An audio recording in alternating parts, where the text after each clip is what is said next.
सभी पत्रकार बंधुओं को भी हमारा नमस्कार। हम सब जानते हैं कि लोकसभा चुनाव, जो कि लोकतंत्र का महापर्व है, वो चल रहे हैं। जैसे जैसे एनडीए और भारतीय जनता पार्टी का ग्राफ बढ़ रहा है और ये अब स्पष्ट हो गया है कि भारतीय जनता पार्टी और एनडीए को 400 प्लस सीट मिलेगी। एक अजीब सी बौखलाहट विपक्षी खेमे में है, खासकर जो इंडिया अलायंस है, कांग्रेस पार्टी है। और ये कहना गलत नहीं होगा, इंडिया अलायंस के जो घटक दल हैं और कांग्रेस पार्टी है, इनका 3 सूत्रीय कार्यक्रम है। पहला, तुष्टीकरण करना, ब्लेटेंट अपीजमेंट पॉलिटिक्स। दूसरा, हिंदुओं से नफरत करना, एंटी हिंदू एजेंडा।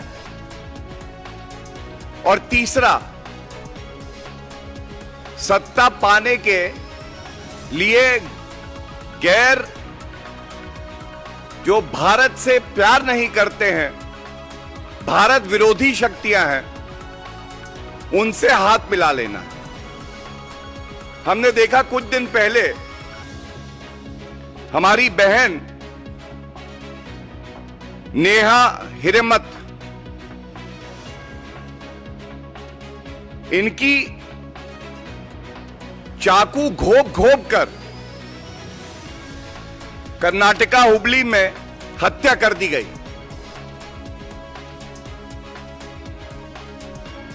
यह ऐसी वारदात थी कि किसी भी आम नागरिक का दिल दहला दे। पूरा देश एकजुट हो गया कि इस पीड़ित परिवार को इंसाफ मिलना चाहिए। यह बताना भी अति आवश्यक है कि ये जो हमारी बहन थी नेहा, इसके पिता कांग्रेस पार्टी में कॉरपोरेटर हैं। और आप ये देखिए कि आज नेहा के पिताजी स्वयं कह रहे हैं कि मुझे कर्नाटका में जो तुष्टीकरण करने वाली कांग्रेस सरकार है, इस पे भरोसा नहीं है।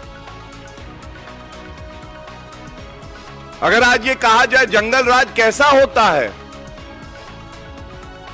हमारी बहन को चाकू घोप दिया जाए, बिल्कुल ऐसा होता है। कानून व्यवस्था ध्वस्त है, सिद्धारमैया मस्त है। और आज ये सवाल यहां से पूछे जाएंगे, हमारी पार्टी के राष्ट्रीय अध्यक्ष जेपी नड्डा जी पीड़ित परिवार से मिले और हर भारतीय जनता पार्टी के कार्यकर्ता की तरफ से एक बात स्पष्ट करके कही कि पीड़ित परिवार को न्याय मिलेगा। ठीक है, हम विपक्ष में हैं कर्नाटका में, लेकिन विपक्ष की एक बड़ी भूमिका होती। हम उजागर कर रहे हैं किस तरह से जब हमारी बहन की हत्या कर दी गई, क्योंकि आरोपी एक धर्म विशेष से है, तो उसको संरक्षण देने का काम कोई कर रहा है, तो वो कांग्रेस पार्टी और सिद्धारमैया स्वयं, उनको खड़ा होना चाहिए था पीड़ित परिवार के साथ। और वो खड़े हो रहे हैं जो आरोपी हैं उनके साथ। ये पूछा नहीं जाएगा सरकार किसकी? कांग्रेस की। कॉरपोरेटर किसका? कांग्रेस का। साथ कौन खड़ा है पीड़ित परिवार के? भारतीय जनता पार्टी, हमारे राष्ट्रीय अध्यक्ष जेपी नड्डा जी। हमने मांग करी, कर्नाटका की पुलिस नेताओं के दबाव में आकर जो आरोपी हैं उन पे कार्रवाई नहीं कर रही। सीबीआई जांच होनी चाहिए। और जब ये बात हम आपके समक्ष रखते हैं तो मैं एक लाइन जो आज रिपोर्ट हुआ है ये जरूर आपके सामने प्रस्तुत करूंगा। Niranjan हीरामत, who happens to be the Congress councillor from Hubli Dharwad Municipal Corporation, said this, and I quote his statement: I have given the names of 8 persons openly. They have not even caught one person. I have given names of 8 persons openly. They have not even caught one person. I am losing faith now. I am losing faith now. मेरा विश्वास टूट रहा है। और विश्वास किस पे टूट रहा है? कांग्रेस की जो सरकार है। He goes on to say they are trying to divert my case. Give it to the CBI if you cannot do it. The commissioner in this case is a lady. Even then she is not taking a girl's murder seriously. She is working under some pressure. I demand the commissioner should be transferred for negligence in the case. I demand that the case should be given to the CBI. और जब ये एक पिता गुहार लगाता है Congress party की सरकार से, तो क्या कहा जाता है? कहा जाता है Karnataka deputy CM DK Shivakumar से CBI probe demand in Neha murder case is not required. Not required. So you shield the criminals. Law and order has collapsed in the state of Karnataka. This is a fit case of love jihad, clearly. And yet, Siddaramaiah does not act because he wants to side with the criminals, seeing their religion. He is violating his own oath. और जब सिद्धारमैया जी आप शांत रहना पसंद करते हैं, तो हम और मजबूती से अपनी आवाज को उठाएंगे और हम कहेंगे कि ऐसे मुख्यमंत्री को अपने पद पे बने रहने का कोई हक नहीं है जो अपने प्रदेश की जनता की रक्षा ना कर सके। और जब ऐसी निंदनीय घटना होती है, हत्या हो जाती है, तो आप पीड़ित परिवार को इंसाफ भी नहीं दिला पाते हैं। You should resign from the position of chief ministership.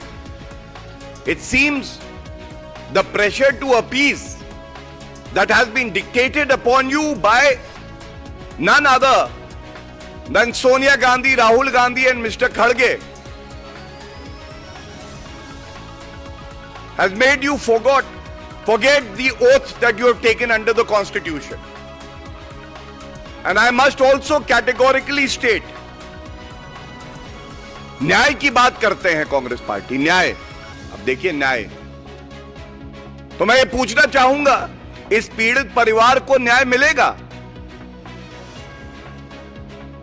एक नारा और दिया था प्रियंका वाड्रा गांधी ने, लड़की हूं लड़ सकती हूं। आज पूरे देश की जो बहनें हैं, माताएं हैं, वो कह रही हैं लड़की हूं लड़ सकती हूं। तो इस बहन की लड़ाई कौन लड़ेगा? क्योंकि सोनिया गांधी जी, आपने तो एक शब्द नहीं बोला। प्रियंका वाड्रा गांधी जी के पास कहने के लिए कुछ बचा नहीं है, उनके मुंह में दही जमी हुई है। जब इस तरह से दिन दहाड़े हत्या होंगी और मुख्यमंत्री जांच खत्म होने से पहले कह देगा this is not a case of love जिहाद, according to the chief minister, this is not even a case where law and order has completely broken. This is the new normal in the state of Karnataka. It raises very serious questions. And जब मैंने इस press वार्ता की शुरुआत करी थी तो मैंने एक बात कही थी, तुष्टीकरण। मैंने आपके समक्ष उदाहरण रखे हैं। किसी नागरिक की जान चली जाए, उस बहन का दोष केवल इतना था कि उसने एक दूसरे धर्म के व्यक्ति को मना कर दिया कि मैं तुम्हारे साथ कोई भी रिश्ता नहीं रखना चाहती, और उसे मार दिया जाता है। यह एक बीमारी है जो इंडी अलायंस के अंदर है, और इस बीमारी को उजागर करना यह हमारी जिम्मेदारी है। मैं आपको कर्नाटका की ही बात करते हुए बताता हूं। रामेश्वरम ब्लास्ट हुआ, क्या वक्तव्य आया कर्नाटका सरकार का? उन्होंने कहा नहीं, इसमें कुछ है नहीं, हम जांच कर रहे हैं। जो आरोपी थे उनका धर्म देख के उनको संरक्षण देने का काम किया। उसके बाद एनआईए ने जांच जो है अपने हाथ में ली। क्या हुआ? त्वरित गति से, बड़ी मजबूती से विवेचना होती है, और जो आरोपी होते हैं उन्हें पकड़ा जाता है। और इसके तार जो दूसरी तुष्टीकरण की सरकार पश्चिम बंगाल में है, वहां पे आरोपियों की गिरफ्तारी होती है। यह फर्क है। एक जांच एजेंसी जो संविधान के तहत चलती है, जिसको खुली छूट है कि वो अपना कार्य करे, और दूसरी तरफ कर्नाटका में जो जांच एजेंसी है उन पे दबाव है कि किसी भी तरह से जो आरोपी हों उनको बचाया जाए, क्योंकि उनका धर्म देखा जा रहा है। हमें तो वोट से मतलब है, किसी महिला की अस्मिता से हमारा कोई लेना देना नहीं है। इसी क्रम में हिंदू नफरत की बात, यह अति आवश्यक है। यह इसलिए आवश्यक है, हमने देखा किस तरह से कर्नाटका में ही रामनवमी का पावन पर्व था। रामनवमी के पावन पर्व पे जो हिंदू धर्म के अनुयायी हैं, उन्होंने जय श्री राम के नारे लगाए, उनको पीटा गया, उनसे जबरदस्ती करी गई, और उनसे कहा गया कि ये नारे तुम यहां नहीं लगा सकते, अल्लाह अकबर के नारे लगाओ। ये कैसी पद निरपेक्षता है? क्या कर्नाटका में, पश्चिम बंगाल में अब भारत का संविधान लागू नहीं होगा? जो मूल अधिकार हर नागरिक को मिला है, उसका हनन होगा और सरकार मूक दर्शक बनी रहेगी। इसी के साथ एक और वारदात यह भी कर्नाटका में हुई, जब एक युवक ने, जो ईमानदारी से अपनी रोजी रोटी कमाता है, अपनी दुकान पर हनुमान चालीसा लगाई और सुन रहा था, तो कुछ लोग आए और उनकी हिम्मत देखिए, उसकी दुकान के अंदर घुस के उस व्यक्ति को पीटा और कहा कि तुम हनुमान चालीसा का पाठ नहीं कर सकते हो। ये उदाहरण क्या दर्शाते हैं? ये दर्शाते हैं, पहला, कर्नाटका में कानून व्यवस्था खत्म हो चुकी है, जंगल राज हो चुका है। दूसरा, तुष्टीकरण करने के लिए हम संविधान को भी तार तार कर देंगे। हम आरोपी का भी धर्म देखेंगे और पीड़ित परिवार का और पीड़िता का भी धर्म देख के कार्रवाई करेंगे। और तीसरा, हम हिंदू नफरत में अब अंधे हो चुके हैं। हम अपने मैनिफेस्टो में भी तुष्टीकरण करेंगे, चुनाव के प्रचार में भी हम वो बयान देंगे जो संविधान को तार तार करते हैं, और हम यही नहीं रुकेंगे।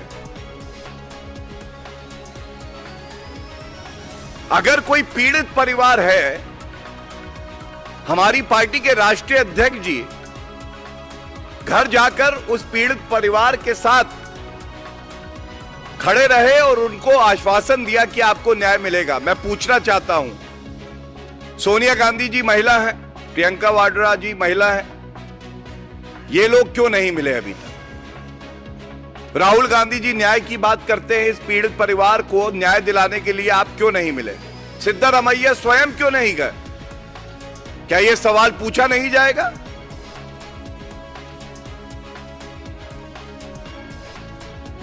और इसके साथ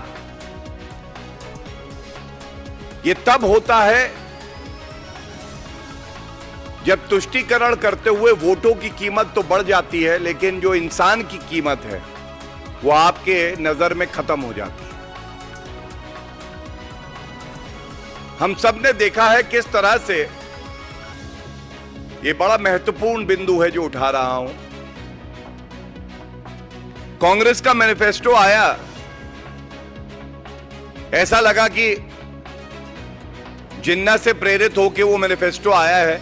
उसमें बिल्कुल स्पष्ट लिखा है जो पर्सनल लॉज हैं उनको और मजबूत किया जाएगा। तो यह सवाल जनता आज पूछ रही है, क्या ट्रिपल तलाक जिसको सर्वोच्च न्यायालय ने गैर संवैधानिक बताया और मजबूत मोदी जी की सरकार ने एक अपराध बनाया जिससे कि ट्रिपल तलाक के मामलों में कमी आई, उसको पुनः स्थापित किया जाएगा?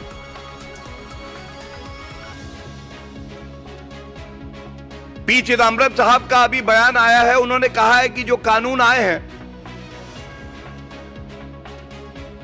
हम उन कानूनों को वापस लेंगे। जैसे क्या सीएए को वापस लिया जाएगा? इसी तरह से आप टीएमसी का अगर मैनिफेस्टो देखेंगे उसमें भी बिल्कुल स्पष्ट लिखा है हम सीएए को लागू नहीं करेंगे।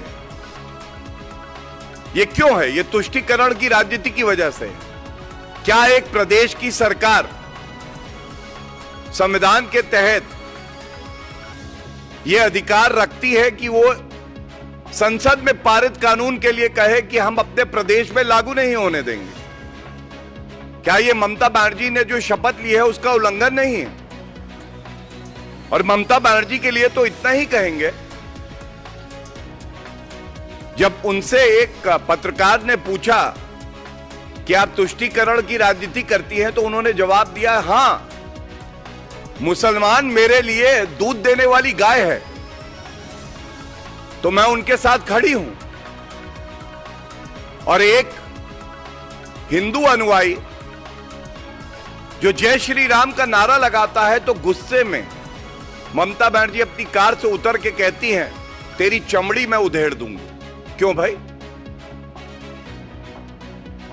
ये कैसा संविधान है?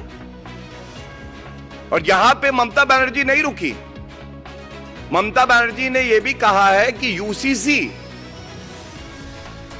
हम लागू नहीं होने देंगे। वैसे तो पूरा इंडिया अलायंस डबल डिजिट की सीटें पा जाए तो बहुत बड़ी बात है, लेकिन यह इनकी मानसिकता दर्शाता है। यूसीसी यूनिफॉर्म सिविल कोड अनुच्छेद 44 हमारा संविधान कहता है कि लागू होना चाहिए। फिर ममता बनर्जी ऐसा क्यों कह रही हैं? यही तुष्टीकरण की राजनीति है। और डीएमके ने भी, उदय स्टालिन तो हिंदुत्व को डेंगू, मलेरिया, सनातन धर्म खराब है, नष्ट कर देना चाहिए, और अब वो कहते हैं कि सीएए वापस होगा। ये प्रमाण है इस बात का कि ये जो विपक्षी दल हैं इनकी सोच संविधान को नष्ट करने वाली, तुष्टीकरण की राजनीति को आगे बढ़ाने वाली, देश विरोधी और हिंदू नफरत से पूरी तरह से ओतप्रोत है। और मैं इतना ही कहूंगा कि यह हमारी जिम्मेदारी है कि हमारी कोई भी बहन हो उसका धर्म देखकर नहीं, पर कोई भी बहन हो अगर उसके साथ अन्याय होता है तो तुष्टीकरण की राजनीति नहीं होनी चाहिए और उस परिवार को और उस बहन को उसका हक मिलना चाहिए, न्याय मिलना चाहिए। बहुत बहुत धन्यवाद। Any question?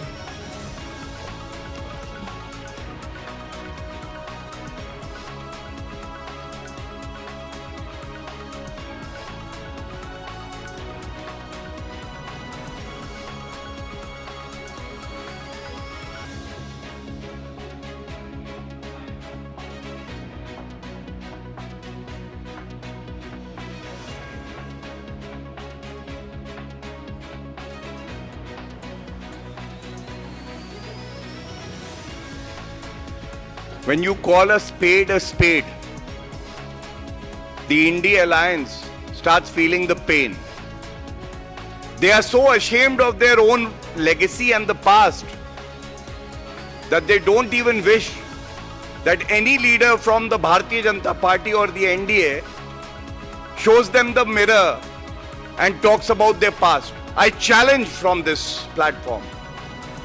Did Manmohan Singh ji not say that the first right to the resources of the country is that of the minorities, particularly that of the Muslims? It seems that when Shri Narendra Modi ji is echoing the sentiments of every citizen of our country who believes in equality, it becomes very painful for the opposition that has indulged in appeasement politics for decades. Shah Bano to Shaira Bano, the journey. Congress gave Shah Bano. Shri Narendra Modi ji ensured after the Shaira Bano case that there is gender equality for all. Hajj subsidy. What is it? Blatant appeasement. And I must also underscore the fact that when our respected Prime Minister made this remark, it has resonated with the people of the country, because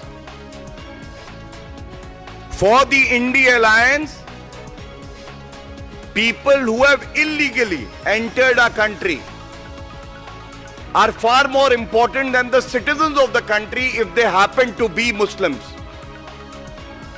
And it takes a lot of courage to call a spade a spade. And that is the reason why they are opposing CAA also. So I would only very humbly state, for any democracy to progress and lead from the front, you have to first introspect to see where you have gone wrong.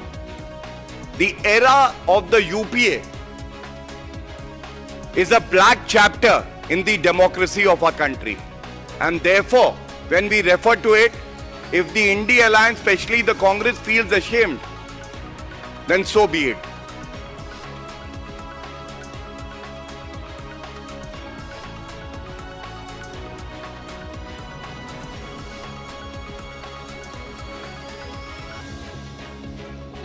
देखिए, ऐसा है, जिस विपक्ष की आप बात कर रहे हैं, पहले चरण में भारतीय जनता पार्टी ने एक मजबूत शुरुआत करी है और मैं बड़ी जिम्मेदारी से ये कह सकता हूं कि हम तो 370 प्लस की बात करते हैं भाजपा की। अगर आप कांग्रेस पार्टी से पूछे सीटें कितनी आएंगी, तो वो ये बताने की हिम्मत नहीं रखते हैं कि उनकी सीटें कितनी आएंगी। वो ये बताते हैं कि भाजपा की इससे कम आएंगी। अगर आप समाजवादी पार्टी की बात करते हैं तो ये कहना गलत नहीं होगा, साइकिल गई है टूट, जनता गई है इनसे रूठ, दोनों टायर हैं पंचर, और अपने आप को यूपी का लड़का बताते हैं। यही राहुल गांधी यूपी के नौजवान जो युवा ऊर्जा है उसको नशेड़ी बता रहे थे। तो अगर 0+0+0 7 आएंगे और उनको जोड़ा जाएगा तो बनेगा 0 ही। यही विपक्ष का हाल है।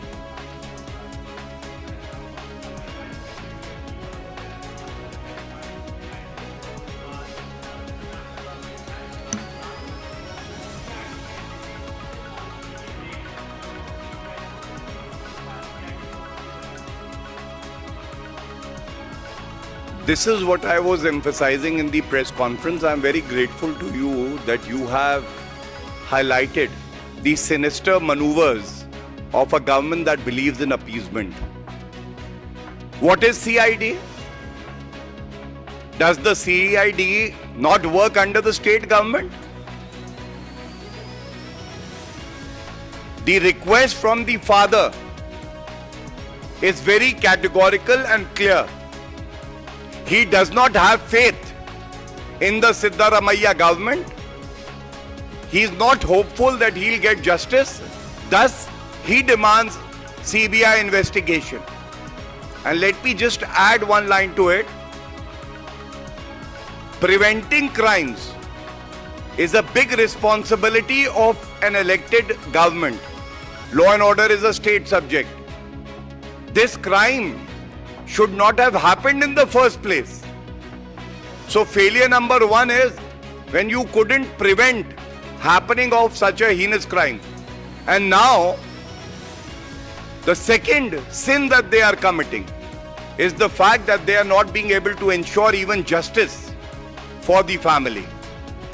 I think nothing could be more sad than this, and Bharatiya Janata Party will firmly stand with the bereaving family.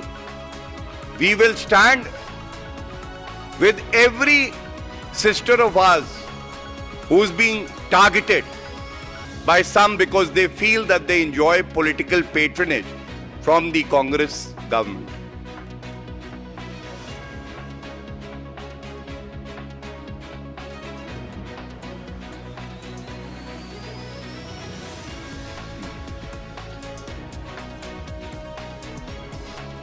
I'll reserve my comments for the reason, best to my understanding, there is a separate, press conference that will take place.